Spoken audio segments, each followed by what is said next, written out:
பாவா எனக்கு இந்த ஃபேன்ல காத்தே வர மாட்டேங்குது. எனக்கு உஷா ஃபேன் வாங்கி கொடுவாதான் நல்லா காத்து வருது. அன்னைக்கு நம்ம எங்கேயோ ஒரு இடத்துக்கு போயிருந்தப்ப அந்த ஃபேன் நல்லா ஸ்பீட் கோயிலுக்கு போயிருந்தப்ப போட்டிருந்தாங்களா உஷா ஃபேன், செம்ம காத்து. அதனால அந்த ஃபேன் வாங்கி கொடு.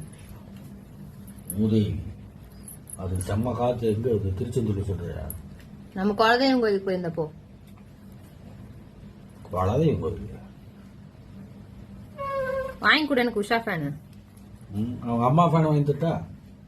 உஷா ஃபேன் வாங்கி கொடு, அவங்க அம்மா ஃபேன் வாங்கி கொடுக்கறதா? உஷாக்கு அவங்க அம்மா இருக்கும்ல. ஆமா.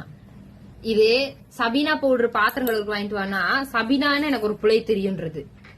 சரி தீபா ஜுவல்லர்ஸ்ல பிரேஸ்லெட் எடுத்து வந்தேன்னா எனக்கு தீபா என்னோட எக்ஸ்ல ஒரு பேர் எக்ஸ் பிரதீபா அப்படிங்க வேண்டியது. ஏதாவது ஒண்ணு சொன்னா அதுக்கு ஆப்போசிட்டா ஏதாவது சொல்லிட வேண்டியது. வாய் இருந்தா சொல்ல வேண்டியதுதான், காது இருந்தா கேட்க வேண்டியதுதான்.